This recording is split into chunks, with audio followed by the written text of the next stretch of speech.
Hello dear student, આજે આપણે discuss કરીશું એડજસ્ટમેન્ટ એટલે હવાલા. જ્યારે બી આપણે વાર્ષિક હિસાબો તૈયાર કરતા હોઈએ છીએ તો વાર્ષિક હિસાબોમાં કાચું સરવળું તૈયાર કર્યા પછી પણ કેટલીક વસ્તુની અસર આપવાની બાકી હોય છે. અકાઉન્ટની પેટર્ન ખબર છે તમને કે સૌથી પહેલા અમનોંધ લખવામાં આવે, એના પરથી ખતવણી કરવામાં આવે, કાચું સરવળું તૈયાર કરવામાં આવે. પણ કાચું સરવળું તૈયાર કર્યા પછી જો કોઈ અસર આપવાની બાકી હોય તો તેને કહેવામાં આવે છે હવાલા એટલે એડજસ્ટમેન્ટ કહીશું. તો આ જગ્યા પર એડજસ્ટમેન્ટને ટોટલ મેં 4 પાર્ટમાં ડિવાઈડ કરી નાખું છું. પહેલામાં પહેલું આવે છે આપણી પાસે સિમ્પલ એડજસ્ટમેન્ટ એટલે સાદા હવાલા. કોઈ પણ હવાલા હશે, કોઈ બી એડજસ્ટમેન્ટ હશે, એની ઓછામાં ઓછી કેટલી અસરો આપણે આપવાની? 2 અસર. એટલે minimum 2 effect have every adjustment. દરેક હવાલાની ઓછામાં ઓછી આપણી પાસે 2 અસરો હશે. એના પછી આવે છે જર્નલ એન્ટ્રીઝ. જર્નલ એન્ટ્રીઝ એટલે કહેવાય આમનોંધ વાળા હવાલા, જેમાં તમારે આમનોંધ લખવાની, આમનોંધ વિચારવાની, એના આધારે હવાલાનું સોલ્યુશન કરવાનું. એના પછી આવે છે રેક્ટિફિકેશન ઓફ એરર એટલે ભૂલ સુધારણા નોંધ. જ્યારે કેટલીક વખત નોંધ કરતી વખતે ભૂલ થઈ જાય, કદાચ કોઈ જગ્યા પર ખોટી બાજુ અસર અપાઈ જાય, ખોટી રકમથી અસર અપાઈ જાય, ખોટા સિદ્ધાંત પ્રમાણે અસર અપાઈ જાય, એનો મતલબ ખોટા કોન્સેપ્ટ પ્રમાણે જો કોઈ પણ પ્રકારની એકાઉન્ટમાં ભૂલ થાય તો એને સુધારવા માટે પણ તમારે હવાલા આપવા પડશે. અને છેલ્લું આવે છે હિડન એડજસ્ટમેન્ટ એટલે છુપા હવાલા. છુપા હવાલા એટલે શું? જે તમને નીચે અલગથી એક્સ્ટ્રામાં નહીં આપેલું હોય. તમારે કાચું સરવળું જ્યારે તમે રીડ કરો એટલે ટ્રાયલ બેલેન્સ એટલે કાચું સરવળું જ્યારે રીડ કરો તો પ્રોપરલી એને અન્ડરસ્ટેન્ડ કરો કે શું કહેવા માંગે છે અને એના પરથી તમારે એસ્ટિમેટ લગાવવાનો છે, એટલે અંદાજો લગાવવાનો છે આ જગ્યા પર છુપો હવાલો છે કે નથી. તો first of all 1 by 1 adjustment આપણે સોલ્વ કરીશું. તો સૌથી પહેલા લઈએ છે આ જગ્યા પર આપણે સિમ્પલ એડજસ્ટમેન્ટ એટલે સાદા હવાલાની સૌથી પહેલા ડિસ્કશન કરું છું. આ સાદા હવાલા એટલે એવા હવાલા હશે જેમાં કશું વિચારવાનું નહીં, સિમ્પલ ખાલી 2 એડજસ્ટમેન્ટ જે આવે એની એ જ તમારે વિચારવાની. સિરિયલ નંબર અલગ અલગ પાર્ટ તમને ઈઝી રહે એટલા માટે સિરિયલ નંબર, એના પછી નેમ ઓફ એડજસ્ટમેન્ટ એટલે હવાલાનું નામ. કોઈ બી હવાલાની 2 અસરો એટલે ફર્સ્ટ ઇફેક્ટ અને સેકન્ડ ઇફેક્ટ. તો આ રીતે અત્યારે કોલમ ડ્રો કરી નાખું છું. ચલો ફર્સ્ટ એડજસ્ટમેન્ટ લઉં છું. આ જગ્યા પર આપણી પાસે ક્લોઝિંગ સ્ટોક. જો ક્લોઝિંગ સ્ટોક એટલે શું? તો કે આખરનો સ્ટોક. જ્યારે વર્ષ પૂરું થાય છે, યર એન્ડ થાય છે એટલે 31st માર્ચ આપણું ફિનાન્શિયલ યર ક્લોઝિંગ થયું, તો એ દિવસે જે તમારી પાસે સ્ટોક છે એની કઈ રીતે ઇફેક્ટ આપવાની, કઈ જગ્યા પર અસર આપવાની? આમાં ફર્સ્ટ ઓફ ઓલ વર્ક કરે છે એક રૂઢિચુસ્તતાનો નિયમ, એનો મતલબ કન્ઝર્વિઝમ કોન્સેપ્ટ. રૂઢિચુસ્તતા એટલે કન્ઝર્વિઝમનો કોન્સેપ્ટ એવું કહે છે કે ફ્યુચરમાં જે આપણને લોસીસ છે, પ્રોબેબલ લોસીસ આર કન્સિડર. એનો મતલબ જે ફ્યુચરમાં લોસ થવાના છે એને ધ્યાનમાં રાખો, પરંતુ ભવિષ્યમાં જે બેનિફિટ થવાના છે, જે ફાયદા થવાના છે એને ધ્યાનમાં રાખવામાં આવતા નથી. એટલા માટે મૂળ કિંમત અથવા તો બજાર કિંમત જે ઓછી હોય એ કિંમતે આપણે આખરના સ્ટોકની નોંધ કરીએ છીએ.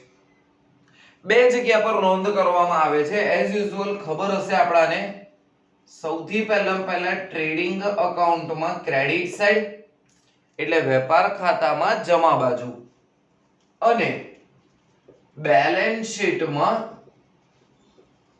Asset side.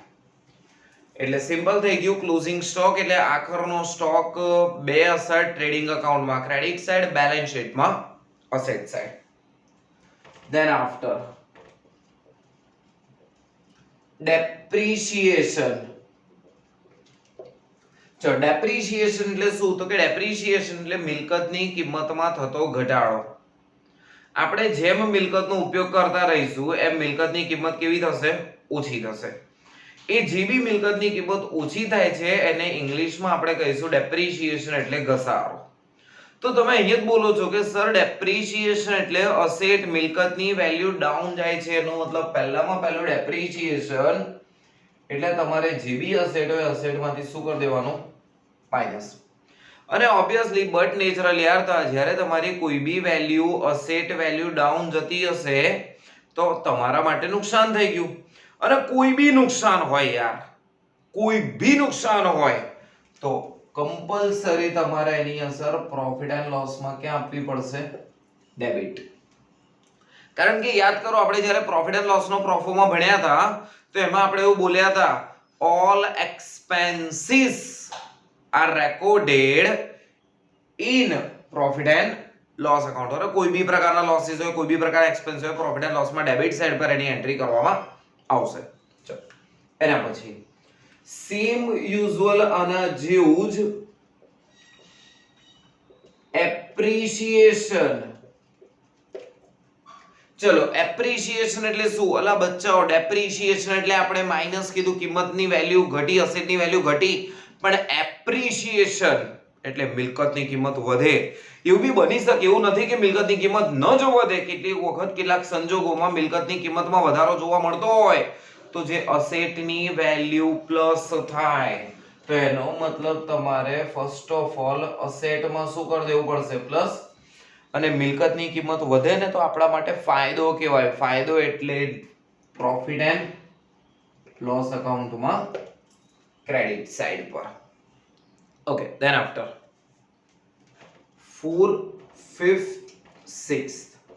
First of all લઉં છું અહીંયા bed ડેપ્ટ, then after bad debt reserves, then after discount reserves. ચલો આના માટે જોઈએ.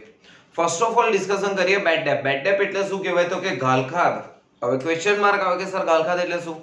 જ્યારે દેવાદાર એટલે ડેટર પાસેથી જે રૂપિયા લેવાના બાકી છે, મેં કોઈને ઉધાર પર માલ વેચ્યો હોય કે મિલકત વેચી હોય પરંતુ મારે રૂપિયા લેવાના બાકી છે તો એ મારા માટે શું કહેવામાં આવશે? ડેટર્સ. અને જેની પાસેથી રૂપિયા લેવાના બાકી હોય અને કદાચ રૂપિયા ન મળે, ઇન્સોલ્વન્ટ થઈ જાય વ્યક્તિ, નાદાર જાહેર થઈ જાય, હવે રૂપિયા મળવાના જ કોઈ ચાન્સ નથી, તો એવા સમયમાં જે રૂપિયા નથી મળતા એ રકમને શું કહેવામાં આવે છે? બેડ ડેપ્ટ.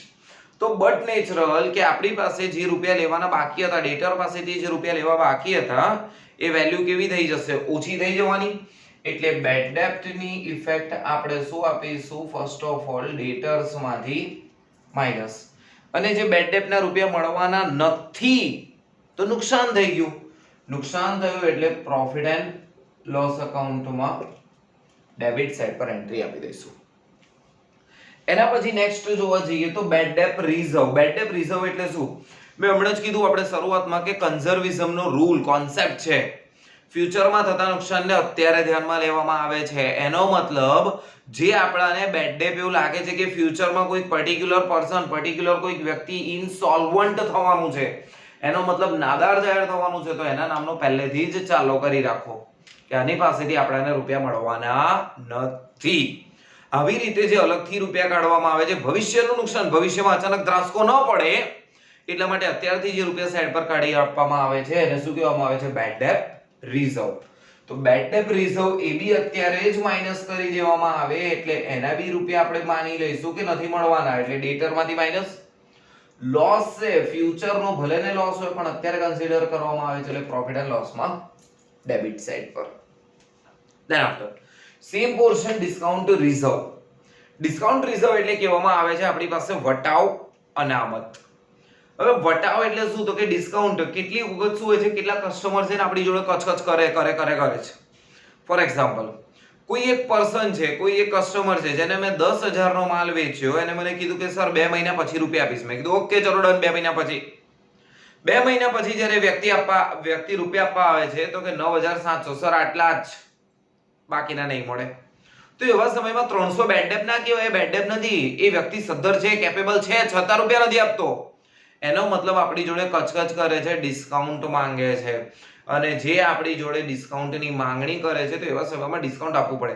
એક વખત એને એવું કર્યું, 2 વખત, 3 વખત, 4 થી 5 વખત આપણી જોડે એવું કર્યું. જ્યારે બી રૂપિયા આપવા આવે ને એટલે કચકચ કરે રૂપિયા આપવામાં.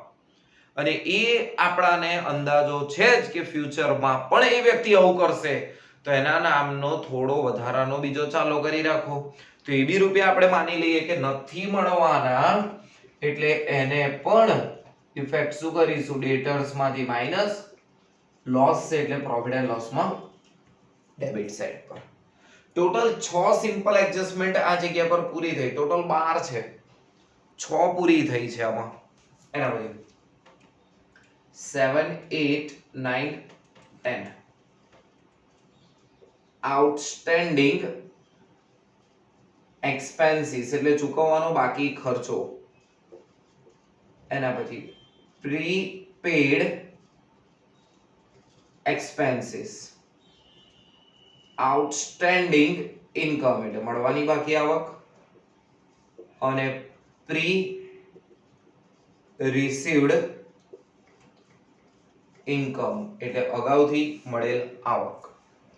આના માટે સમજીને ટ્રાય કરવાનો છે. તમારે પહેલામાં પહેલું કીધું છે આઉટસ્ટેન્ડિંગ એક્સપેન્સ એટલે ખર્ચો ચૂકવવાનો બાકી છે. બાકી છે એનો મતલબ શું, મેં ઓલરેડી ખર્ચો તો કરી રાખ્યો છે, રૂપિયા ચૂકવવાના બાકી છે, એટલે મારી પાસેથી ખર્ચામાં વધારો થવાનો જ છે. એટલે ફર્સ્ટ ઓફ ઓલ મારી પહેલી ઇફેક્ટ એક્સપેન્સમાં શું કરીશું, પ્લસ. સેકન્ડ ઇફેક્ટ માટે આ ચારમાંથી કોઈ બી સેકન્ડ ઇફેક્ટ ને તમારે વિચારવું હોય ને તો વિચારો કે તમે આમ ફોર્મમાં ફરી શકો છો. ફોર્મમાં એટલે આમ સટ્ટામાં ફરી શકો છો કે પછી આમ ભીગી બિલ્ડિંગ જેમ ફરવું પડે. એટલે શું, જો તમે કોલર ઊંચા રાખીને ફરી શકતા હોય ને તો તમારા માટે મિલકત છે, બેલેન્સ શીટમાં સેટ સેટ બતાવો. પણ જો તમારા માથે ટેન્શન છે, રૂપિયા ચૂકવવાના બાકી, કોઈને મોડું બતાવવા લાયક નથી, તો સમજી લો કે તમારા ઉપર લાયબિલિટીઝ છે. હવે જો આઉટસ્ટેન્ડિંગ એક્સપેન્સ એટલે મારે રૂપિયા ચૂકવવાના કોઈને બાકી છે, તો રસ્તા પરથી જતો હોઈશ ને જેને ચૂકવવાના બાકી જે વ્યક્તિ સામે દેખાય ને તો दूसरी गली से निकल लेंगे हम लोग. मतलब इन शॉर्ट એ વ્યક્તિને આપણે મોડું નહીં બતાવીએ એટલે આપણા મનમાં ડર છે. કેમ તો કે રૂપિયા ચૂકવવાના બાકી છે, કદાચ એને રૂપિયા માંગ્યા તો ક્વેશ્ચન માર્ક. જ્યારે આપણાને ટેન્શન થાય એટલે સમજી લો કે મારા માટે બેલેન્સ શીટમાં લાયબિલિટી જવાબદારી બાજુ એની એન્ટ્રી આવશે. એના પછી પ્રીપેડ એક્સપેન્સ, મેં અગાઉથી ખર્ચો ચૂકવી દીધો. અગાઉથી એટલે શું, એટલે જે ખર્ચો મારો થયો જ નથી પણ મેં અગાઉથી આપી દીધો. ફોર એક્ઝામ્પલ સ્ટેશનરી ખર્ચ 1800 રૂપિયા થયો મારો, પણ એના બદલામાં મારી પાસે 2000 ની નોટ હતી તો 2000 આપી દીધા. મેં કીધું ચાલ પકડ હમણાં 2000, ભવિષ્યમાં જ્યારે સ્ટેશનરી, તો મેં તો અત્યારે ખરીદી કેટલા રૂપિયાની કરી સ્ટેશનરી, ખાલી 1800, ચૂકવ્યા કેટલા, 2000. તો જે વધારાના 200 રૂપિયા ચૂકવ્યા એને કહેવાય પ્રીપેડ એક્સપેન્સ. તો શું મારો ખર્ચો સ્ટેશનરીનો 2000 કહેવાય? ના રે ના, માઇનસ કરી દેવા પડે 200. એનો મતલબ પ્રીપેડ એક્સપેન્સ એટલે એક્સપેન્સ માંથી શું કરી દઈશું આપણે, માઇનસ. અને જ્યારે આવી રીતે અગાઉથી ચૂકવેલા હોય તો અમે સટ્ટામાં ચાલે, મને તો કોઈ ટેન્શન જ નહીં, આપણે તો અગાઉથી ચૂકવી દીધા રૂપિયા. તો જ્યારે આપણે ફોર્મમાં ચાલતા હોય, વ્હાઇટ કોલર ઊંચા રાખીને ચાલતા હોય, તો આપણા માટે મિલકત છે. એનો મતલબ બેલેન્સ શીટમાં કઈ સાઈડ પર એન્ટ્રી આપવાની, આપણે અસેટ સાઈડ પર. તો સિમ્પલ થિંગ્સ, જો આઉટસ્ટેન્ડિંગ એક્સપેન્સ ખર્ચો ચૂકવવાનો બાકી છે, ખર્ચો થઈ ગયો છે, રૂપિયા ચૂકવવાના બાકી છે એટલે એક્સપેન્સમાં પ્લસ, પણ એક્સપેન્સ ચૂકવવાનો બાકી, માથે ટેન્શન છે એટલે બેલેન્સ શીટમાં લાયબિલિટી સાઈડ. બીજા નંબર પર પ્રીપેડ એક્સપેન્સ એટલે અગાઉથી ચૂકવેલ ખર્ચો. જ્યારે ખર્ચો અગાઉથી ચૂકવી દીધો છે, જે ખર્ચો મારો થયો જ નથી છતાં બી મેં ચૂકવી દીધો છે, એટલે એક્સપેન્સમાંથી શું કરી નાખીશું, રિડ્યુસ, માઇનસ, ડિડક્ટ. અને જ્યારે અગાઉથી ચૂકવી દીધો હોય તો આપણા માટે તો અસેટ કહેવાય એટલે બેલેન્સ શીટમાં અસેટ સાઈડ. આઉટસ્ટેન્ડિંગ ઇન્કમ એટલે આવક મળવાની બાકી. કોઈની પાસેથી મારે 5000 રૂપિયા દલાલીના લેવાના બાકી છે, મને 3000 મળ્યા છે, તો 2000 રૂપિયા હજુ દલાલીના લેવાના બાકી, મારે બાકી છે 2000, તો મારી દલાલી પ્લસ થશે. ઇન શોર્ટ કોઈ બી ઇન્કમ જો લેવાની બાકી હોય તો ઇન્કમમાં શું કરી દઈશું, પ્લસ. અને આપણી પાસે કોઈને આપણે રૂપિયા લેવાના બાકી છે તો આપણને આનું ટેન્શન લે, આપણે રૂપિયા લેવાના બાકી છે, આપણે તો આરામથી ફરી શકીએ. કોઈ બી જગ્યાએ આપણે માણસને જોઈશું, એ ચલ રૂપિયા લાય, એનો મતલબ બિંદાસ તમે રૂપિયાની માંગણી કરી શકો, તો આપણે તો કોઈ ટેન્શન છે જ નહીં. તો એનો મતલબ બેલેન્સ શીટમાં એ પણ કઈ બાજુ બતાવવી પડશે તમારે, અસેટ છે. એના પછી pre received income. Pre received income એટલે એવી ઇન્કમ કે જેના પર તમારો હક જ નથી પણ છતાં બી તમને રૂપિયા મળી ગયા છે. એનો મતલબ દલાલીના તમારે 5000 લેવાના હતા, પણ જે વ્યક્તિએ તમને રૂપિયા આપ્યા એને 2000 ની 3 નોટો આપી 6000 આપી દીધા. મારે 1000 એને પાછા આપવા જોઈએ પણ મેં એને 1000 પાછા નહીં આપ્યા કારણ કે મારી પાસે નતા ચેન્જ, છૂટા નતા. તો મેં વ્યક્તિને કીધું કે પછી આપી દઈશ, અથવા તો ફરી મારે દલાલી લેવાની એમાં ગણી કાઢવાની, તો અગાઉથી મળી ગયા, જેના પર હક નહીં એ બી લઈ લીધો, તો શું મારા માટે અત્યારે દલાલીની ઇન્કમ 6000 કહેવાય? ના કહેવાય. એટલે મારે દલાલીમાંથી માઇનસ કરી નાખવી પડે. એટલે મારી ઇન્કમ જે છે એ ઇન્કમ કેવી કરી નાખીશું? ડિડક્ટ, માઇનસ કરી નાખીશું ઇન્કમ. અને આ તો કેવી વસ્તુ છે? પ્રી રિસીવ્ડ, અગાઉથી મળી ગયા છે, લાવ જેનો પર મારો હક જ નહીં અને એ મેં લઈને ફરું તો એ તો મારા માથે ટેન્શન. મારે એ વ્યક્તિને રૂપિયા આપવાના બાકી કહેવાય. બાકી કહેવાય એટલે બેલેન્સ શીટમાં લાયબિલિટી સાઈડ. એના પછી 11 અને 12 લાસ્ટ, ઇન્ટરેસ્ટ ઓન કેપિટલ અને ઇન્ટરેસ્ટ ઓન ડ્રોઈંગ. મેં જે ડિસ્કશન કરીશ, જે પોઈન્ટની ડિસ્કશન કરીશ એ સોલ પ્રોપ્રાઇટરશિપ માટે વાત કરીશ. સોલ પ્રોપ્રાઇટરશિપ એટલે જ્યારે સિંગલ ઓનર હોય, એક જ માલિક બિઝનેસ ચલાવી શકે ત્યારની, પાર્ટનરશિપની વાત નથી કરતો અહીંયા. તો પહેલા લખું છું ઇન્ટરેસ્ટ ઓન કેપિટલ. કેપિટલ એટલે શું? મૂડી. મૂડી પર વ્યાજ. જ્યારે માલિક નવો ધંધો શરૂ કરે છે તો ધંધામાં રૂપિયા લાવે છે, ઇન્વેસ્ટમેન્ટ કરે છે, અને મૂડી કહેવાય, કેપિટલ કહેવાય. તો એ કેપિટલ પર શું કરશે ખબર? બિઝનેસ પાસેથી ઇન્ટરેસ્ટ ચાર્જ કરશે. બિઝનેસ પાસેથી ઇન્ટરેસ્ટ ચાર્જ કરશે એટલે બિઝનેસ માટે તો એક્સપેન્સ થઈ ગયો, બટ ઓનર માટે ઇન્કમ થઈ ગઈ. તો બિઝનેસ માટે એક્સપેન્સ થઈ ગયો એટલે પ્રોફિટ એન્ડ લોસ અકાઉન્ટમાં ડેબિટ, અને ઓનર માટે બેનિફિટ થઈ ગયો એટલે કેપિટલ ઇન્ક્રીઝ થશે એટલે કેપિટલમાં પ્લસ. એના પછી સેમ વસ્તુ interest on drawing. Interest on drawing એટલે શું? જ્યારે ઓનરને પર્સનલ યુઝ માટે રૂપિયાની રિક્વાયરમેન્ટ છે, જરૂરિયાત છે, તો એવા સમયમાંથી ધંધામાંથી એ શું કરશે? રૂપિયા લઈ જશે. હવે સિમ્પલ અન્ડરસ્ટેન્ડિંગ કે ધંધામાંથી રૂપિયા જ્યારે લઈ જશે ને તો હવે માલિક ધંધાને વ્યાજ આપશે. તો માલિક ધંધાને વ્યાજ આપે એટલે માલિક માટે ખર્ચો થઈ ગયો, ધંધા માટે ઇન્કમ થઈ ગઈ. તો બિઝનેસ માટે ઇન્કમ થઈ ગઈ એટલે profit and loss account credit, અને માલિક માટે ખર્ચો થઈ ગયો એટલે કેપિટલની રકમ કેવી થઈ જશે? માઇનસ. તો આ હતા આપણી પાસે સિમ્પલ એડજસ્ટમેન્ટ, જેની બે અસર આવે, બહુ વધારે કશું વિચારવાનું હોય નહીં. તો ફરી એકવાર સ્પીડલી રિવાઇઝ કરી નાખીએ. First of all closing stock એટલે ટ્રેડિંગ અકાઉન્ટ ક્રેડિટ, બેલેન્સ શીટમાં અસેટ સાઈડ. ડેપ્રિશિએશન એટલે મિલકતની વેલ્યુ ઘટે છે એટલે ડેપ્રિશિએશન અસેટમાંથી માઇનસ, લોસ છે પ્રોફિટ એન્ડ લોસમાં ડેબિટ સાઈડ. એપ્રિશિએશન એટલે અસેટની વેલ્યુ પ્લસ થાય છે એટલે અસેટમાં પ્લસ, અને પ્રોફિટ થયો, ફાયદો થયો એટલે પ્રોફિટ એન્ડ લોસમાં credit side. Then after bad debt reserve, discount reserve, all are have same effect. બધાની સેમ અસર જ આવશે. ડેટર માંથી માઇનસ અને નુકસાન છે એટલે પ્રોફિટ એન્ડ લોસ માં ડેબિટ સાઈડ. એના પછી આઉટસ્ટેન્ડિંગ એક્સપેન્સ એટલે ખર્ચા ચૂકવવાના બાકી. બાકી શબ્દ આઉટસ્ટેન્ડિંગ મળે એટલે સમજી લેવાનું પ્લસ. આઉટસ્ટેન્ડિંગ એક્સપેન્સ, એક્સપેન્સમાં પ્લસ. આઉટસ્ટેન્ડિંગ ઇન્કમ, ઇન્કમમાં પ્લસ. પ્રી શબ્દ મળે ને તો માઇનસ કરી દેવાનો. તો ચલો એક્સપેન્સ પેમેન્ટ કરવાનો બાકી, ટેન્શન બેલેન્સ શીટમાં લાયબિલિટી સાઈડ. પ્રી છે એટલે ઓબ્વિયસલી માઇનસ થઈ જશે. પ્રીપેડ એક્સપેન્સ, એક્સપેન્સમાંથી માઇનસ, અને આપણે અગાઉથી ચૂકવી દીધું તો આપણને કોઈ ટેન્શન નહીં એટલે આપણા માટે મિલકત થઈ ગઈ એટલે અસેટ સાઈડ પર. આઉટસ્ટેન્ડિંગ ઇન્કમ એ આઉટસ્ટેન્ડિંગ શબ્દ આવી ગયો એટલે ઓબ્વિયસલી ઇન્કમ આપણી વધવાની પ્લસ, પણ આપણે રૂપિયા લેવાના બાકી તો આપણને ટેન્શન નથી એટલે આપણા માટે કહેવાશે asset. Pre received income, pre received એટલે પ્રી શબ્દ મળી ગયો, પ્રી એટલે અગાઉથી મળી ગયો એટલે શું કરી નાખીશું? ડિડક્ટ. અને અગાઉથી મળી જાય આ એવી વસ્તુ જેના પર આપણો હક નથી છતાં બી આપણને મળી ગઈ છે તો આપણા માટે લાયબિલિટી કહેવાશે. ઇન્ટરેસ્ટ ઓન કેપિટલ, મૂડી પર વ્યાજ, બિઝનેસે બેર કરવું પડે, બિઝનેસ સહન કરશે એટલે બિઝનેસ માટે લોસ, પ્રોફિટ એન્ડ લોસમાં debit side.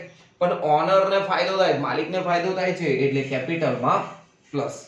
Opposite interest on drawing, જ્યારે માલિક અંગત વપરાશ માટે રૂપિયા લઈ જાય તો એ ડ્રોઈંગ કર્યું કહેવાય. એ ધંધો તો બદલો તો લેવાનો જ ને. જ્યારે તમે ધંધાને રૂપિયા આપ્યા તો એની પાસેથી કેવું ઇન્ટરેસ્ટ ઓન કેપિટલ ચાર્જ કર્યું હતું, તો હવે તમે રૂપિયા લઈ જાઓ છો ને ત્યારે ધંધો બદલો રહેશે કે તે જ્યારે મને રૂપિયા આપ્યા હતા ત્યારે ઇન્ટરેસ્ટ ઓન કેપિટલ લીધું હતું, હવે તું રૂપિયા લઈ જાય છે ત્યારે ઇન્ટરેસ્ટ ઓન ડ્રોઈંગ ચાર્જ કરીશ. તો એનો મતલબ ઓનરે આપવા પડશે બિઝનેસને, તો બિઝનેસ માટે ઇન્કમ થઈ ગઈ. તો બિઝનેસ માટે ઇન્કમ થઈ એટલે પ્રોફિટ એન્ડ લોસમાં ક્રેડિટ અને કેપિટલમાંથી માઇનસ. આ વસ્તુ હતી આપણી પાસે simple adjustment.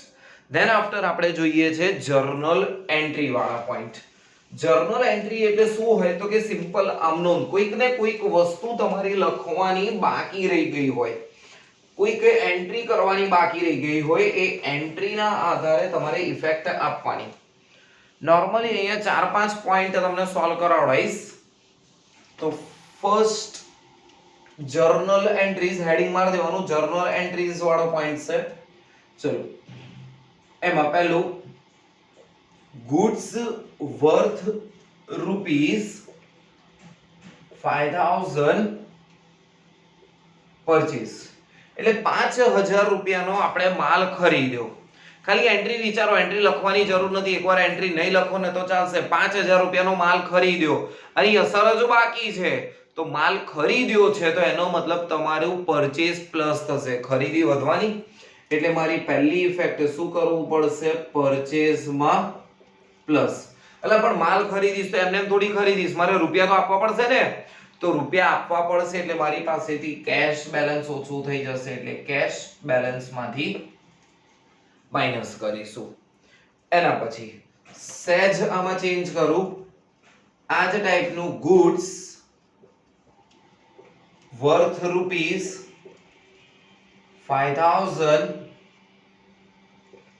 purchased on credit, એટલે શાખ પર માલ ખરીદ્યો.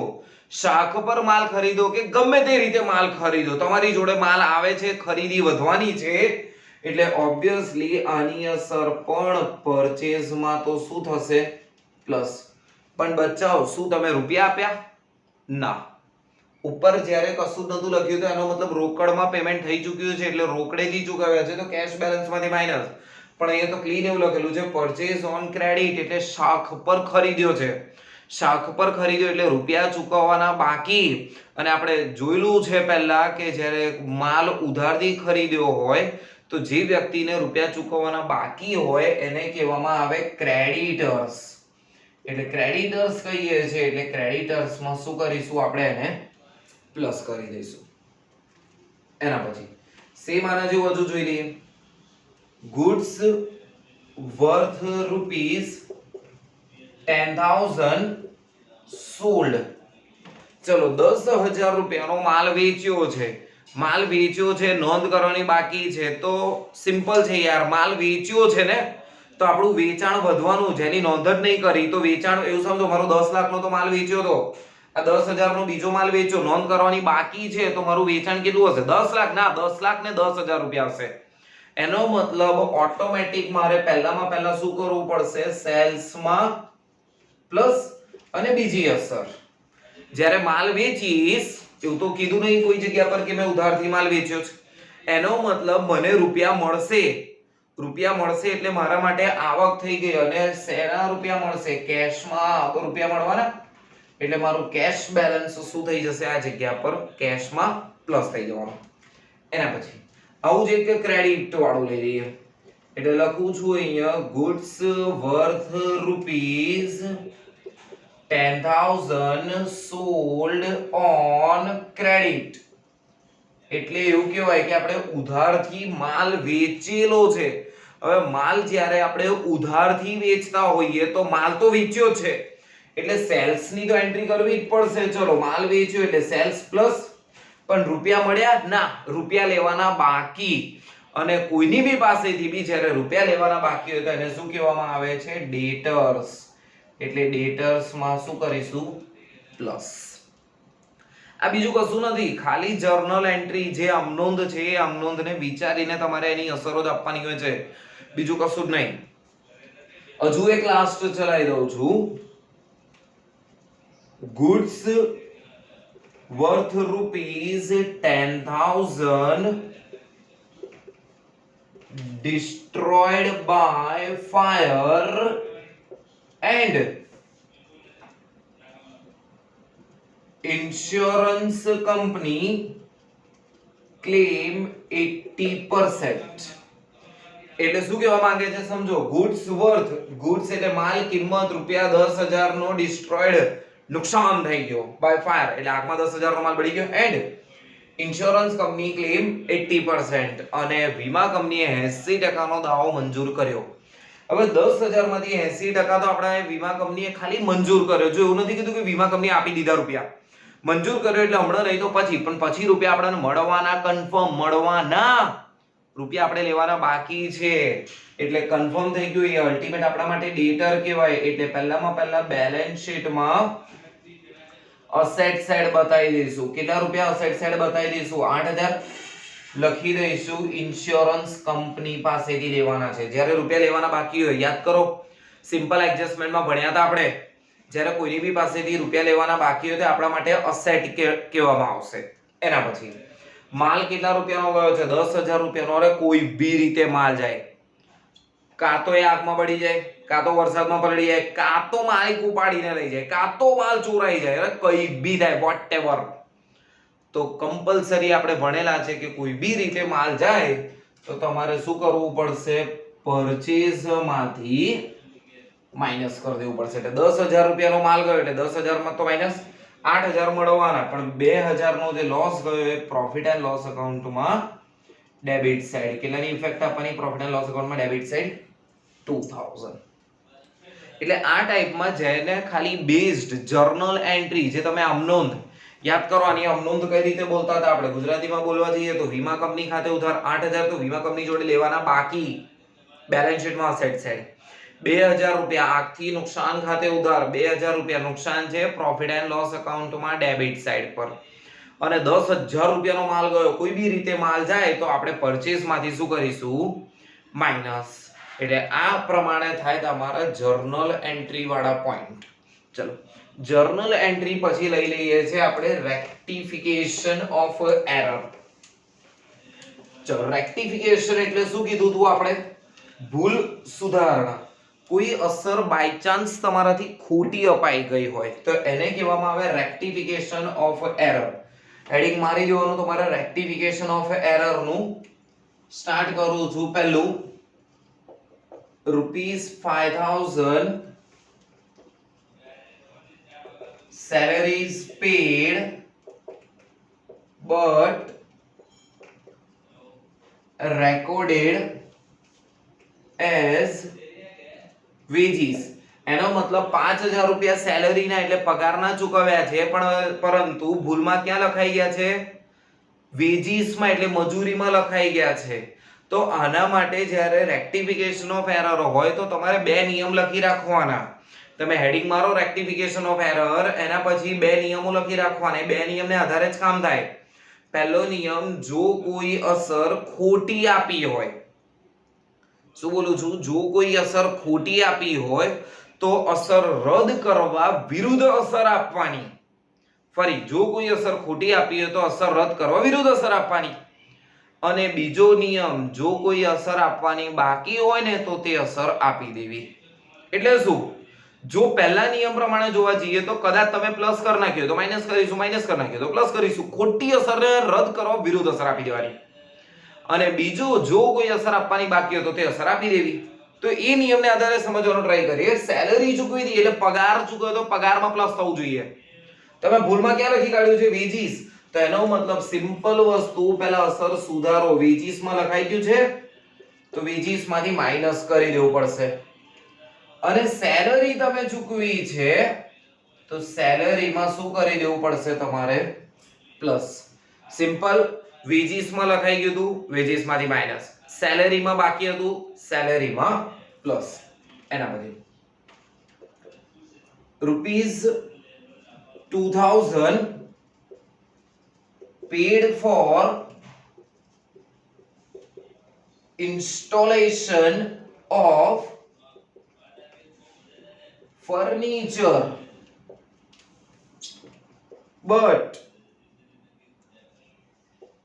recorded in wages. ચલો ઇન્સ્ટોલેશન એટલે શું? તો કે ગોઠવણી ખર્ચ. ફર્નિચર પાછળ ફર્નિચર તમે લાયા હશો, ફર્નિચર ને ગોઠવવાનો ખર્ચ રૂપિયા થયો 2,000. ઓલરેડી આપણને ખબર છે 11th સ્ટાન્ડર્ડ થી આપણે ભણીએ છીએ કે મિલકત પાછળ થતો ખર્ચો મિલકતની કિંમતમાં ઉમેરવામાં આવે છે. એટલે મિલકતની કિંમતમાં ઉમેરવો જોઈએ, પણ તમે ભૂલમાં ક્યાં લખી કાઢ્યો? વેજીસમાં. એટલે શું કરવું પડશે? વેજીસમાં લખાઈ ગયો છે એટલે વેજીસમાંથી માઈનસ, અને તમે મિલકત પાછળ કઈ મિલકત છે? ફર્નિચર, એટલે ફર્નિચરમાં શું કરી દેવું પડશે? પ્લસ. ચલો રેક્ટિફિકેશન ઓફ એરર માં લાસ્ટ થર્ડ પોઈન્ટ લઈ લઉં છું. goods worth rupees 5000 sold on credit but wrongly recorded in purchase return book. એનો મતલબ 5000 રૂપિયાનો માલ આપણે વેચ્યો છે, ઉધારથી વેચ્યો છે. સમજવાનો ટ્રાય કરજો, ઇમ્પોર્ટન્ટ પોઈન્ટ છે. માલ મેં ઉધારથી વેચ્યું અને ભૂલમાં છે ને પરચેઝ રિટર્ન, મને એવું કે મેં માલ ખરીદ્યો છે ને પાછો રિટર્ન કરી નાખ્યો પર્સનને, તો શું અસર આપવી જોઈએ? પહેલા તો અસર સુધારતા શીખો. જે ભૂલ કરી છે ને ભૂલને સુધારો, પછી આગળની વાત.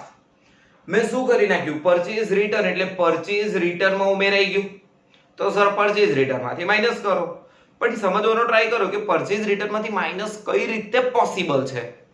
તમે લખી કાઢ્યું હોય પરચેઝ 1 લાખ, ધારો કે પરચેઝ રિટર્ન 10000, 90000 રૂપિયા, તો શું પેલા હવે પરચેઝ રિટર્નને ચેકાચેક કરીને થોડી 10000 ની જગ્યા પર 5000 કરશો? નથી પોસિબલ. તો એક સિમ્પલ અન્ડરસ્ટેન્ડિંગ કહું. આ ઉદાહરણ તમે બોલો છો 1 લાખ માઈનસ 10000 પરચેઝ રિટર્ન એટલે 90000, પણ આ 10000 જે પરચેઝ રિટર્ન છે એમાંથી 5000 તો આવ્યું છે, એવું સમજો. 5000 તો આ છે, તો એનો મતલબ ઓરિજિનલમાં મારું પરચેઝ રિટર્ન કેટલું હશે ખબર? 5000 જ હશે. 5 ઓરિજિનલ ને 5 આ ભૂલમાં લખાઈ ગયું. તો એનો મતલબ પરચેઝ રિટર્ન મારું 5 છે, તો સેલ્સ 1 લાખ પરચેઝ મારું 1 લાખ, એમાંથી 5000 માઈનસ કરું તો 95 રહેવા જોઈએ. જે મેં ભૂલમાં કેટલા લખેલા છે ખબર? 90000. તો એવું કહી શકાય કે પરચેઝ રિટર્નમાંથી તમે માઈનસ ન કરી શકો તો તમારે શું કરી દેવું જોઈએ ખબર છે? પરચેઝમાં પ્લસ.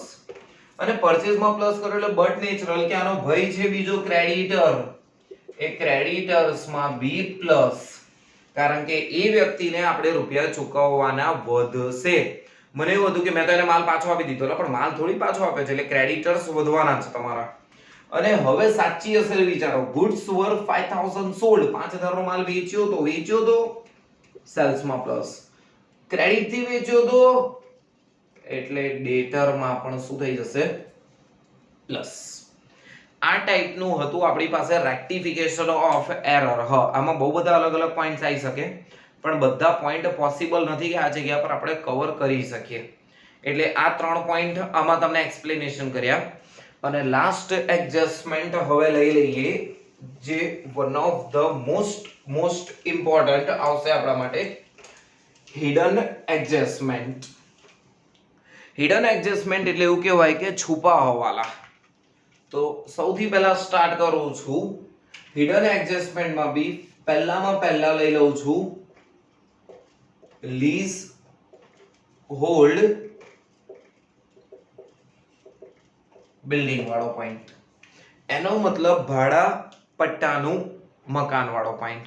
હવે ક્વેશ્ચન માર્ક આવે કે સર ભાડા પટ્ટાનું મકાન એટલે શું?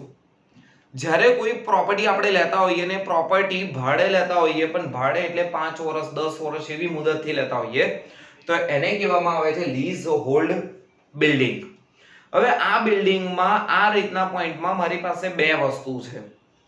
એક જો તમે કરંટ યરમાં પરચેસ કરેલું હોય તો, અને બીજું આવશે આપણે પ્રીવિયસ યર એટલે જૂના કોઈ વર્ષોમાં પરચેસ કરેલું હોય તો, એટલે પાસ્ટ યરમાં પરચેસ કરેલું હોય તો. ફોર એક્ઝામ્પલ એ કરીને અલગ અલગ 4 થી 5 પોઈન્ટ તમને અહીંયા એક્સપ્લેનેશન કરીશ.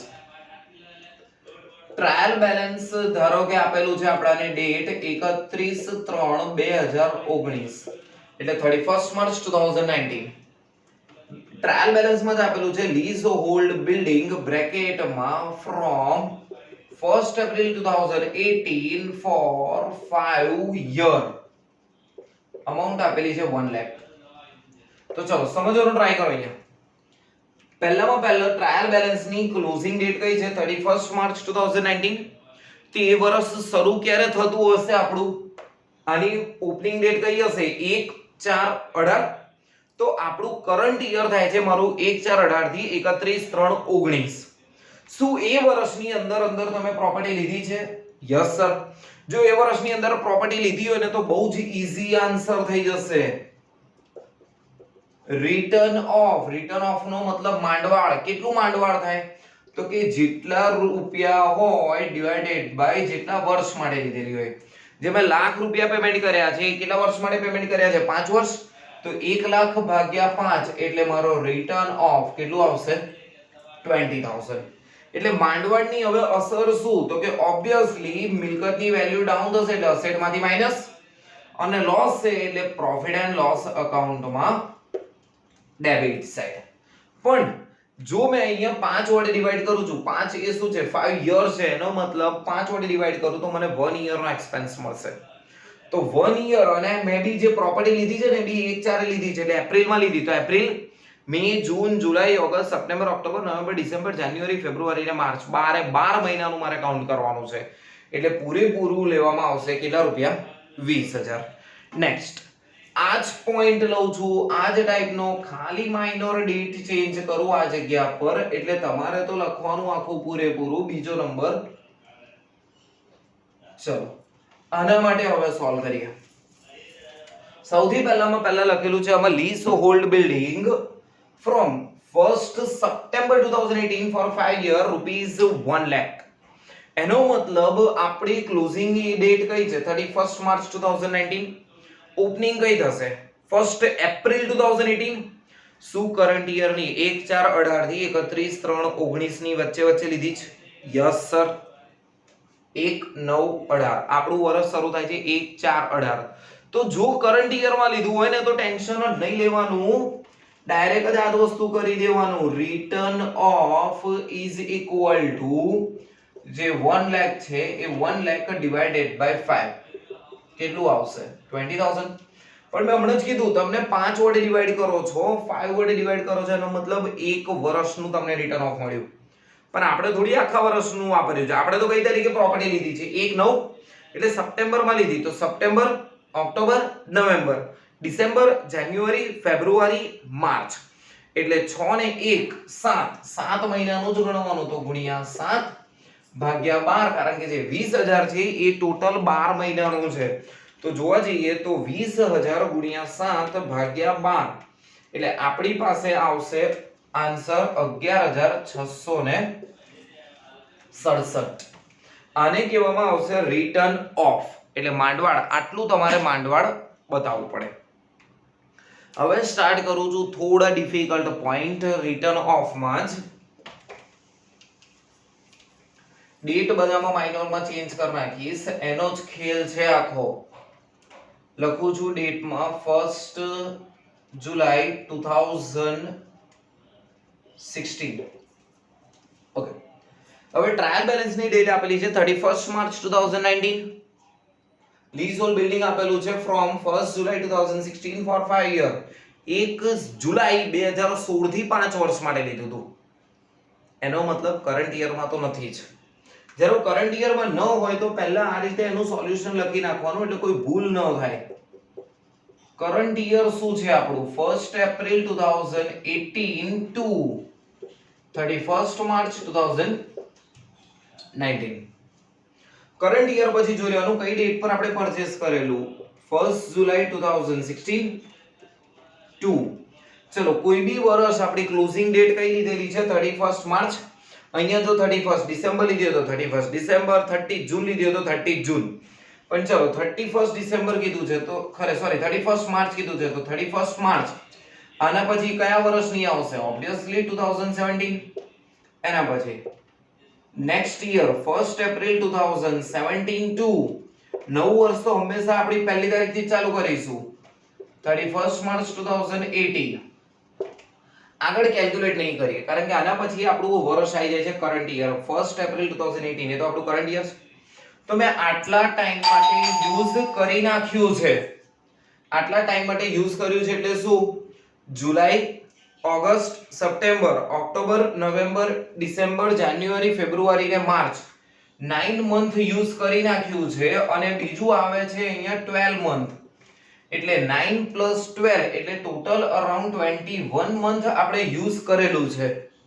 હવે 21 મહિના તમે યુઝ કર્યું હોય તો જોવા જઈએ તો ટોટલ આપણે કેટલા મહિના માટે લીધું હતું? તો કે 5 વર્ષ. 5 વર્ષ માટે લીધું હતું, એટલે દરેક વર્ષમાં 12 મહિના જોવા જઈએ તો 12 × 5 = 60 મહિના માટે લીધું.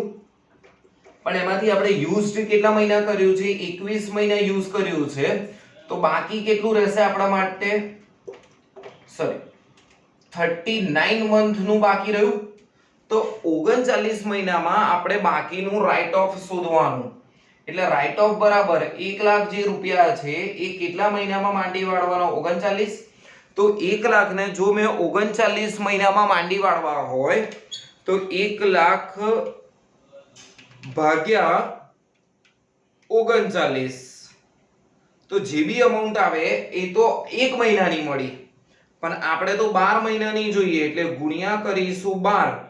એટલે વોટ એવર તમારી જોડે જે બી કંઈક આન્સર આવે એ આન્સર તમારો ફાઇનલ આન્સર કહેવાશે 1 લાખ ભાગ્યા 39 ગુણ્યા 12. આ તમારો આન્સર મળે રાઇટ ઓફ, એટલે રિટર્ન ઓફ નો તમારો આ જગ્યા પર આન્સર મળી જાય. કેમ ગુણ્યા 12 કર્યા? આ તો જે મેં શોધ્યું છે એ આખા વર્ષનું શોધેલું છે. આખા વર્ષનું શોધવાનું છે તો આખા વર્ષનું શોધવા માટે ગુણ્યા 12. વન મોર એક્ઝામ્પલ લઈ લઈએ આપણે.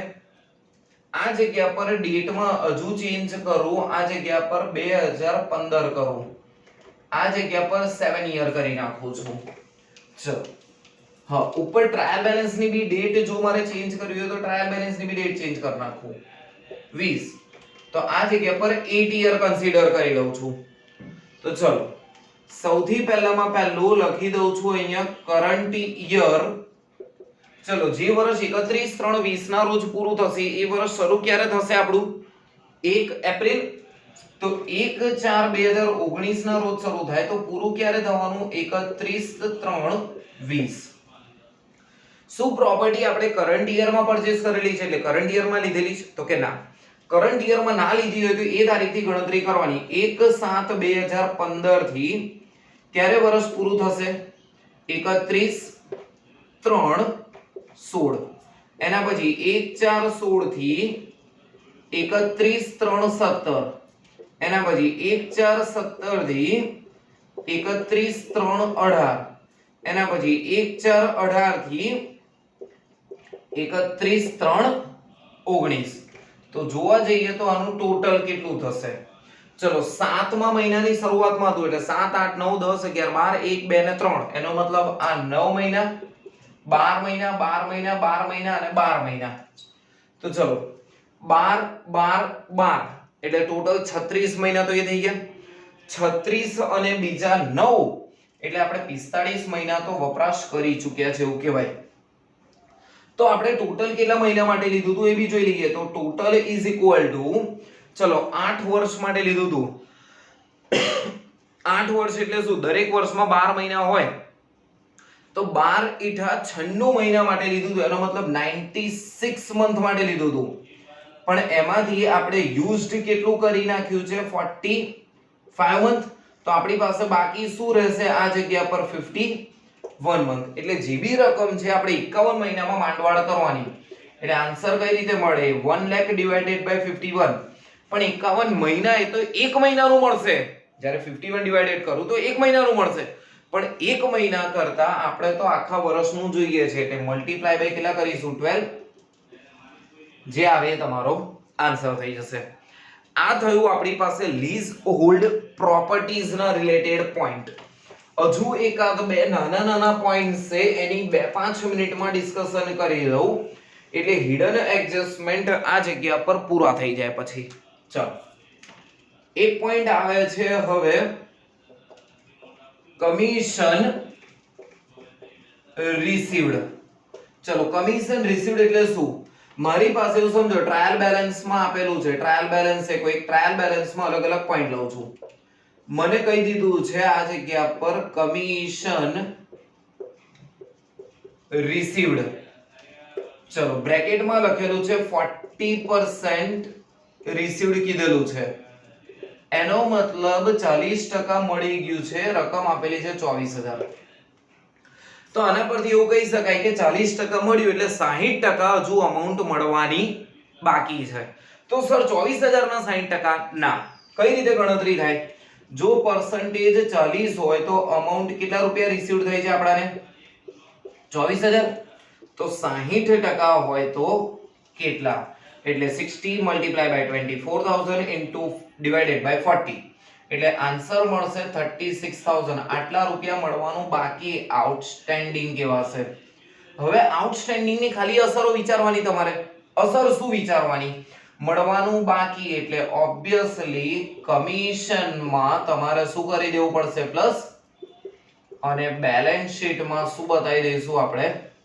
Asset side. વન મોર, હજુ એક આના જેવું છે. ચલો, કમિશન રિસીવ્ડ કીધું છે, બ્રેકેટમાં લખું છું 50% રિસીવ્ડ. ચલો 50% રિસીવ્ડ માં લખેલું છે તમારી પાસે 15,000. તો 50% રિસીવ્ડ થયું એનો મતલબ 50% હજુ રિસીવ્ડ કરવાનું બાકી. તો 50% 15,000 ના થોડી ના, 50% જે રિસીવ્ડ થયું છે ને એ જ 15,000 છે. તો રેશિયો કઈ રીતે મૂકીશું? જો 50% એ તમને અમાઉન્ટ કેટલી રિસીવ્ડ થઈ છે?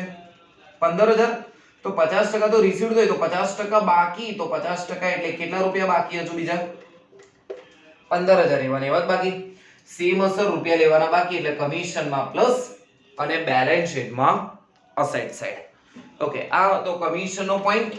અને એટ લાસ્ટ એક પોઈન્ટ ડિસ્કશન કરું એટલે હિડન એડજસ્ટમેન્ટમાં બી નોર્મલી બધી વસ્તુ પૂરી થઈ જાય.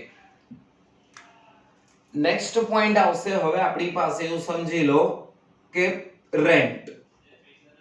ચલો, રેન્ટ માટે આપણું ટ્રાયલ બેલેન્સ ની ડેટ કોમન લઈ લઉં છું અત્યારે 31 માર્ચ 2019 ટ્રાયલ બેલેન્સ ની ડેટ.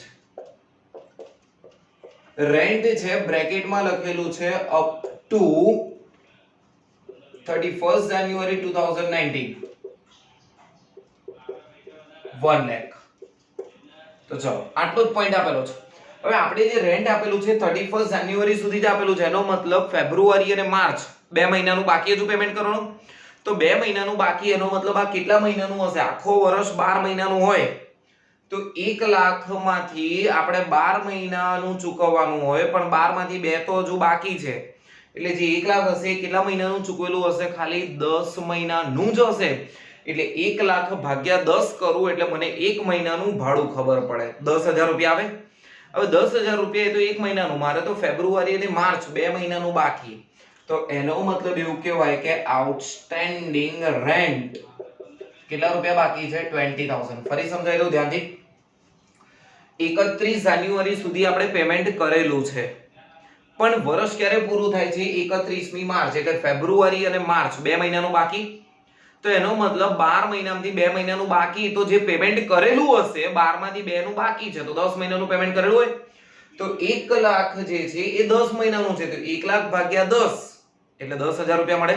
પણ 10,000 રૂપિયા તો 1 મહિનાના, આપણે 2 મહિનાના બાકી છે એટલે 20,000 બાકી છે. શું થશે? Outstanding rent. આઉટસ્ટેન્ડિંગ છે એટલે રેન્ટમાં પ્લસ અને પૈસા ચૂકવવાનો બાકી, એટલે યાદ કરો ટેન્શન કહેવાય. એનો મતલબ બેલેન્સ શીટમાં કઈ બાજુ બતાવી દેવું પડશે તમારે? Liability side. એ જ રીતે બીજો લાસ્ટ પોઈન્ટ જોઈ લઈએ, રેન્ટ અપ ટુ 30 જૂન 2019, પણ બ્રેકેટમાં હજુ બીજું લખું છું ફોર 12 મંથ 1,20,000. એનો મતલબ તમે રેન્ટ ચૂકવેલું છે, પણ રેન્ટ કઈ તારીખ સુધીનું ચૂકવેલું છે? 30/6/2019 સુધીનું. 30/6/2019 એટલે સમજવાનો ટ્રાય કરો. આપણું વર્ષ 31/3/19 ના રોજ પૂરું થઈ ગયું છે. તમે એપ્રિલ, મે અને જૂન 3 મહિનાનું અગાઉથી ચૂકવેલું છે. અગાઉથી ચૂકવી દીધું છે એટલે કેટલું અગાઉથી ચૂકવેલું છે? પ્રી પેડ રેન્ટ કહેવાય. હવે જે 1,20,000 છે એ તો 12 મહિનાનું છે એટલે ડિવાઇડેડ બાય 12 3 મહિનાનું અગાઉથી ચૂકવેલું છે એટલે 30,000 અગાઉથી ચૂકવેલા છે. તો પ્રી શબ્દ આવે તો કીધું તું તમારે માઈનસ કરવાનું, એનો મતલબ રેન્ટમાંથી માઈનસ અને અગાઉથી ચૂકવી દીધા એટલે આપણા માટે અસેટ કહેવાય, એટલે બેલેન્સ શીટમાં અસેટ સાઈડ પર. આ ટોટલી હતું આપણી પાસે આજનો લેક્ચર, ટોટલી એડજસ્ટમેન્ટ. નોર્મલી બધા એડજસ્ટમેન્ટ કવર કર્યા, પણ એડજસ્ટમેન્ટ એ કોઈ લિમિટેડ સ્કોપ નથી. Adjustment is equal to unlimited. ગમે તેટલા બનાવો એટલા બનાવી શકો. 1 લાખ, 2 લાખ, 5 લાખ, 10 લાખ, કરોડ સુધી તમે બનાવી શકો છો, અલગ અલગ અમાઉન્ટ, અલગ અલગ વે વિચારીને. પણ છતાં બી નોર્મલી બેઝિક બધા પોઈન્ટ, ખાલી કહું છું બેઝિક બધા પોઈન્ટ આપણે કવર કર્યા. જેમ જેમ આગળ આપણે શીખતા જઈશું એમ એમ અલગ અલગ ટાઈપના આપણે એડજસ્ટમેન્ટ જોતા જઈશું. છતાં બી આના રિલેટેડ કોઈ ડાઉટ હોય તો નીચે કોમેન્ટ સેક્શનમાં શો કરી શકશો. Okay, all the best.